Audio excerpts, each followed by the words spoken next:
Praise Lord, praise Lord, praise Lord. Hallelujah, hallelujah, hallelujah. सबको जय मसीह की, हमारी पत्नी की ओर से भी जय मसीह की।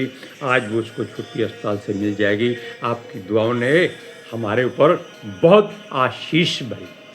हम आपका धन्यवाद करते हैं। हम दुआ करते हैं कि आप भी हमेशा तंदुरुस्त रहें। आज के लिए परमेश्वर, हमारा परमेश्वर जो सबका परमेश्वर है, उसके मुख से ऐसी अनोखी बातें निकलती हैं जो मनुष्य के चित्त में नहीं होती। हम सब भाई बहन मिलकर प्रार्थना करेंगे। हालेलुया। हे पिता परमेश्वर खुदावंद खुदा, हम आपका धन्यवाद करते हैं, आपका स्वागत करते हैं कि आप हमारे संग आए, हमको रोज़ की तरह वचन दिया ताकि हम प्रचार करें, और ये वचन आप हमारे मुख से होकर बोलिए। खुदावंद पिता आत्मा जी, आपका स्वागत करते हैं। आप आइए, आपके बच्चे इंतज़ार में हैं कि उनको जो आप फल देने वाले हैं, अक्ल समझ बुद्धि और ज्ञान देने वाले हैं, वो हासिल करें। और खुदावंद खुदा, ये वचन उनके हृदयों में बस जाएं, वो मन फिराएं और सच्चाई को जाने, सच्चाई उनको आज़ाद करे। ये वचन दुनिया की छोर तक पहुँचे खुदावंद पिता परमेश्वर, और यीशु मसीह की गवाही बढ़ती जाए। खुदावंद तेरे शब्द सुनने वालों पर और तेरे बोलने वालों पर तेरा अभिषेक हमेशा बना रहे। मेरी विनती यीशु के नाम से मांगते हैं, सुनो और कबूल करो। आमीन। Hallelujah, praise Lord. सुनिए, पिता परमेश्वर यहोवा एक ऐसी अनहोनी और अनोखी आत्मा है जिसको मनुष्य लाखों जन्म लेने के बाद भी नहीं समझ सकता, क्योंकि जो वो बोलता है, जो वो कहता है, हम उसकी तरफ ध्यान नहीं देते। वो कहता है कि मुझे पुकार, मैं तुझे ऐसी अनोखी और अनसुनी बातें बताऊंगा जो कभी तेरे चित्त में भी नहीं होगी। और ये बात सच है। ये पवित्र शास्त्र एक ऐसा पवित्र शास्त्र है जिसमें सृष्टि की हर बात का उल्लेख और उत्तर है, और हर प्रकार के सवाल जवाब है। आपके जीवन की आशीषें और आपके लिए अभिषेक का ये कारण है। अगर हम इसको पढ़ते हैं, अगर आप चाहें इसको समझ लीजिए कि एक नावल है, क्योंकि ये लिखी हुई एक किताब है। जो इसको पवित्र या शुद्ध नहीं मानते, कोई बात नहीं, अनादर नहीं करना। आप इसको केवल पढ़कर देख लीजिए, क्योंकि आप अगर एक बार इस पुस्तक को पढ़ लेते हैं, कहीं ना कहीं ऐसा वचन, यानी कि वो मछली पकड़ने वाली कुंडी आपके हृदय में चुभ जाएगी और आप उसको निकाल नहीं सकेंगे। क्यों? अगर आप निकालेंगे आप मर जाएंगे, क्योंकि वो आपके हृदय में, दिल में जाकर अटक जाती है और कहीं नहीं अटकती। आप कुछ भी पुकारिए, जुबान से बोलिए, आप निंदा करेंगे तब भी आप बुरे हैं, क्योंकि परमेश्वर के वचन को आप किसी भी सूरत में पढ़ते हैं, बोलते हैं, सुनते हैं, समझते हैं या समझाते हैं, उसको आदर मान सत्कार उसी तरह दीजिए जैसे आप अपने आप को देना और पाना चाहते हैं, बल्कि इससे भी 1000 गुना सत्कार उस परमेश्वर को, उस पितर आत्मा जी को और उस अपने खुदावंद प्रभु यीशु नासरी को।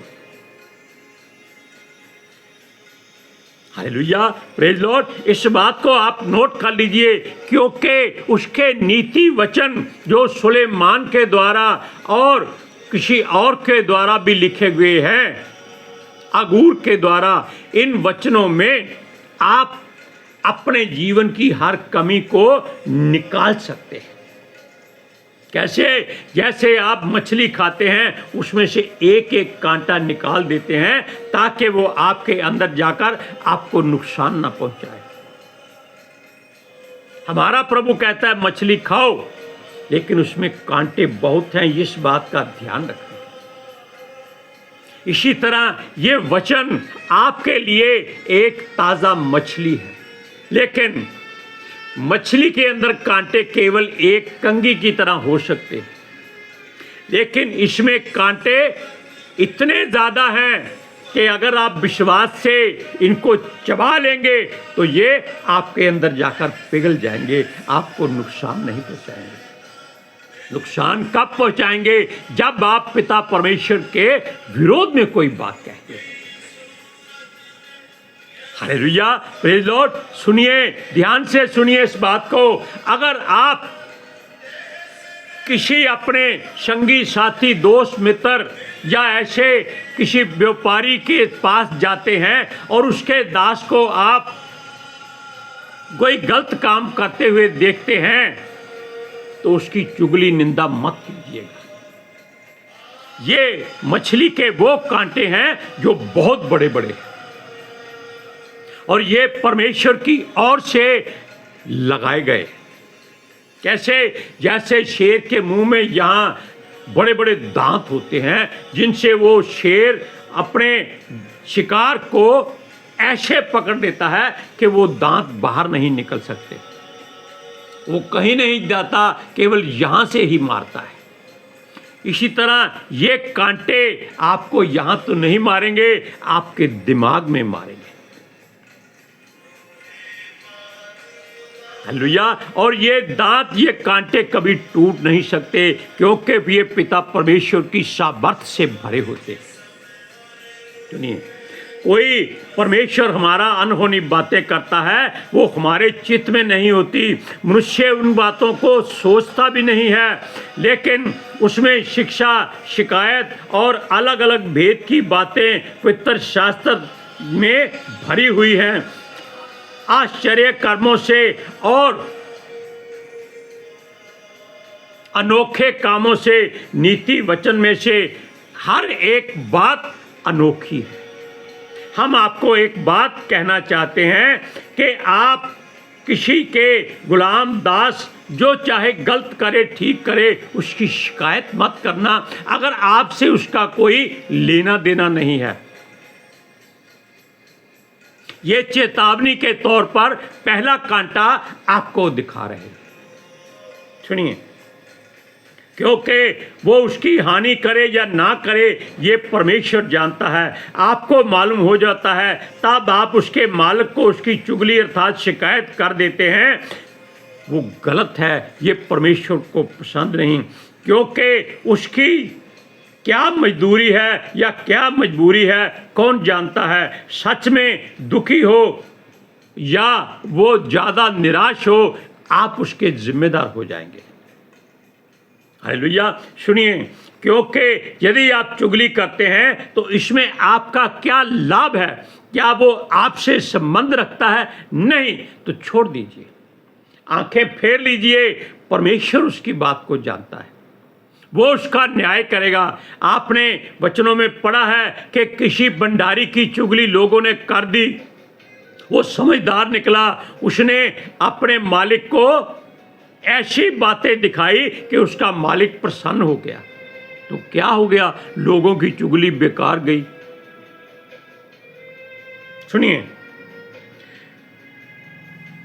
वो दास कितना दुख सहेगा आपकी चुगली के कारण, और कि उसका परिवार हो सकता है भूखा मर जाए, या वो आपकी शिकायत पर वो दुखी होकर आत्महत्या कर ले, या वो आपको श्राप दे दे।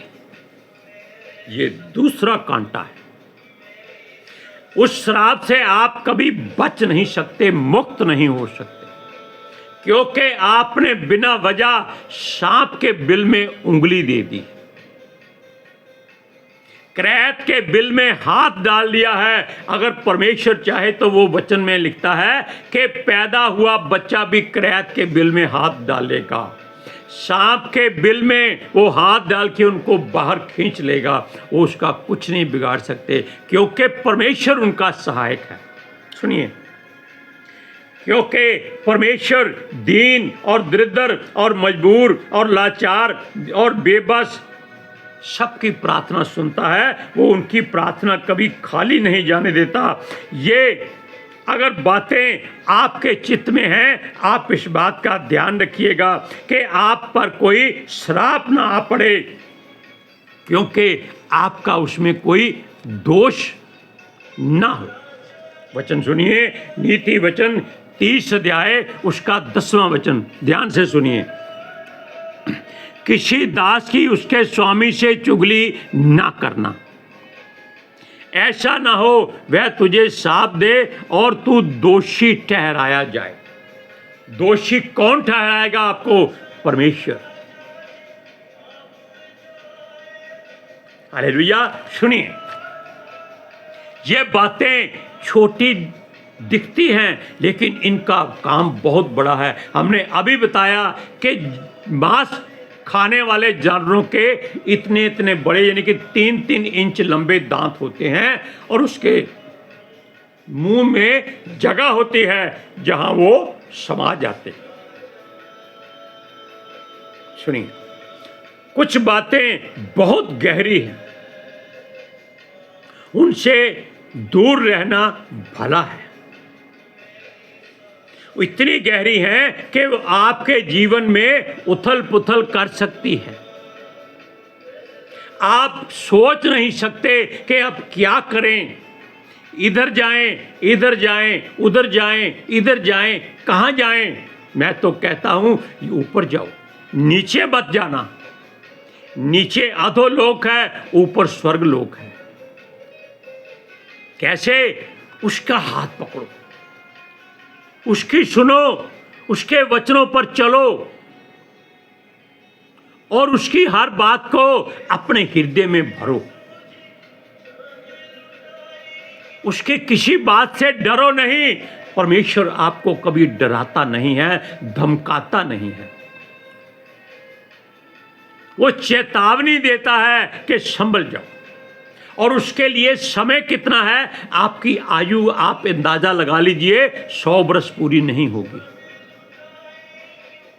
हम भी अभी 74 के करीब होने वाले हैं, लेकिन हम ये जानते हैं कि ये डेरा उसका बनाया हुआ है, वो जब चाहे गिराए, उसकी मर्जी है। लेकिन हम ये वचनों का काम इसलिए करते हैं कि तब तक उस घड़े को हम उस पानी से, जो यीशु ने कहा था कि इन मटकों में पानी भर दो, हम उसको भरने की कोशिश कर रहे हैं परमेश्वर के वचनों से। हालेलुया। सुनिए, हम लोग जो मनुष्य हैं, कुछ भेद की बातों को समझते हैं, कुछ को नहीं समझते, परंतु उनके बारे में जानना अत्यंत आवश्यक है। जानना जरूरी है। आपके सामने 3 मार्ग आ जाते हैं, आप किधर जाएंगे? वापस आप मुड़ नहीं सकते, क्योंकि आप बहुत दूर हैं। तब आप क्या करेंगे?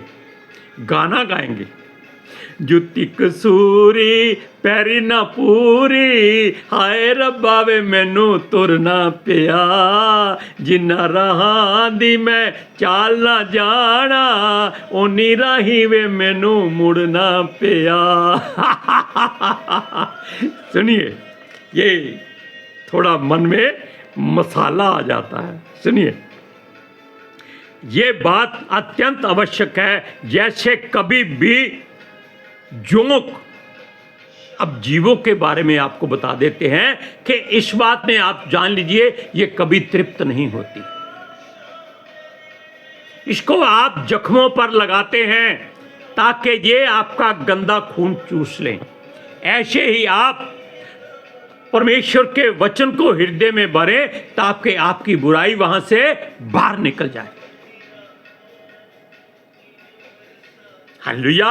अब सुनिए, क्योंकि इनको अलग करना बहुत मुश्किल होता है। जैसे संसार की बुराई को, जोंक को अलग करने के लिए इतना सारा नमक डालना पड़ता है, तब ये उस जगह को छोड़ती। खींचने से नहीं छोड़ती, ये खींचने से मांस खींच लेती है। पुराने जमाने में जख्मों को ऐसे साफ करते थे। सुनिए, ये हमारे लाभ के लिए होती हैं, लेकिन दर्द बहुत देती है और बीमारी से इनसे छुटकारा मिल जाता है। यानी कि अगर आप वचन को इस तरह अपने हृदय में भरेंगे कि वो आपकी सारी बुराई को खींच ले, ताकि आप खाली हो जाएं, आपका हृदय साफ हो जाए और आपका नया खून जो यीशु मसीह देता है उसमें भर जाए और पवित्र आत्मा जी उस शुद्धता में आकर वास करे। यूरज परवानी की बात लिखा है, ये पवित्र आत्मा जी का मंदिर है। सुनिए, कुछ बातें इससे भी अलग हैं जिनको कोई भी समझ नहीं सकता, क्योंकि ऐसा नहीं है कि अधोलोक कभी भर जाए, अधोलोक कभी भर जाए, ऐसा कभी नहीं हो सकता। सारी सृष्टि के जीव जंतु जानवर मनुष्य मरकर उसमें चले जाएं तो भी वो ढूंढ ढांड करेगा, कोई रह ना जाए। लेकिन परमेश्वर नहीं चाहता कि वो कभी भर जाए। उसकी जो कामना है वो बनी रहे, ताकि लोगों का मन परमेश्वर की ओर लगा रहे। ये बात सच्ची है। सुनिए, वो कहता है कि रूहें उसमें आती जाएं, वो भरता जाए, लेकिन ऐसा नहीं है। दूसरी बात, एक बांझ छित्री जो कभी मां नहीं बन सकती बिना परमेश्वर की मर्जी से, वो कभी तृप्त नहीं होती किसी पुरुष से, क्योंकि उसको ममता चाहिए। वो अपना सब कुछ लुटा देने के लिए हमेशा तैयार रहती है, लेकिन अगर वो परमेश्वर का हाथ पकड़ ले वो तृप्त हो जाए। वचन कहता है कि त्यागी हुई के लड़के सुहागन के लड़कों से ज्यादा हो, और हुए भी। शमूएल केवल एक लड़का, जो प्रभु जी याद दिलाइए, अब्राहम की जो लौंडिया थी जिसके साथ उसने ब्याह किया था, अपनी पत्नी के कहने पर उसका एक लड़का पैदा हुआ था, लेकिन जिसकी बांझ पत्नी थी, यानी कि सारा जो बांझ थी, उसके 12 कुल निकले आगे से एक बच्चे से। कितनी खुशी होगी उसको स्वर्ग में देखकर कि परमेश्वर ने उसको एक बेटा दिया और एक से उसने 12 कर दिए, और 12 कुलों में से आप भी किसी की संतान है। सुनिए, बांझ छित्री की बात के अलावा हम बोलते हैं कि हर संभव कोशिश वो करती है, हर सीमा वो तोड़ देती है, उसकी तमन्ना फिर भी पूरी नहीं होती। लेकिन एक चीज और है, धरती जो पानी में रहकर प्यासी है।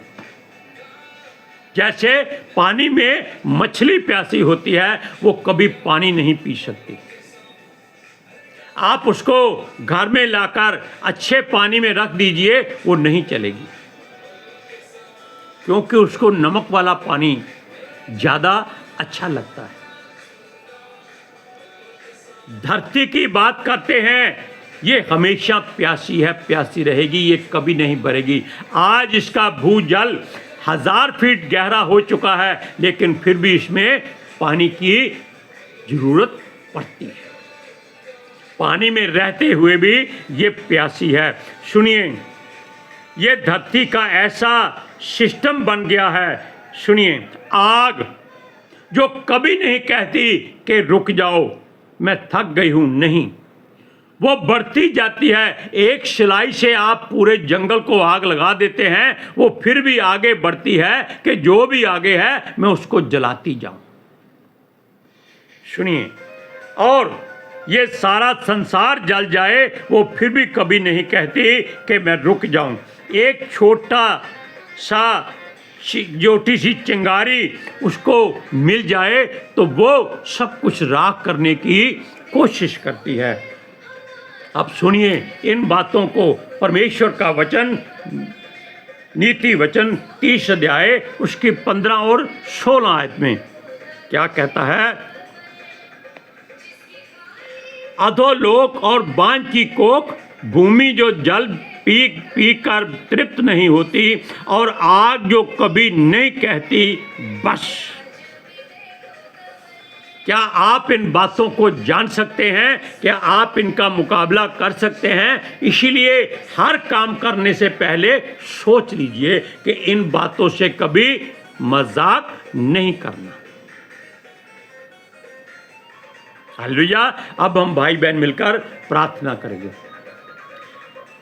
हे प्रभु पिता परमेश्वर, धन्यवाद करते हैं पितर आत्मा जी आपका, आपने वचनों को बोलने में हमारी सहायता की, हम आपका शुक्रिया अदा करते हैं। ये वचन हर दिल में जाकर बीज बन जाएं और लोग फलदार पेड़ बन जाएं जिनके पत्ते कभी नहीं मुरझाते। ये बीज धरती की छोर तक पहुँचे और लोग सुने, मन फिराएं और जीसस के गवाह ठहरें। खुदावंद खुदा, हर सुनने वाला परमेश्वर का अभिषिक्त हो जाए और उस पर उसका अनुग्रह और उसकी शांति हमेशा बनी रहे। आपका परिवार बढ़ता जाए, कोई बीमार ना हो, सब तंदुरुस्त रहें।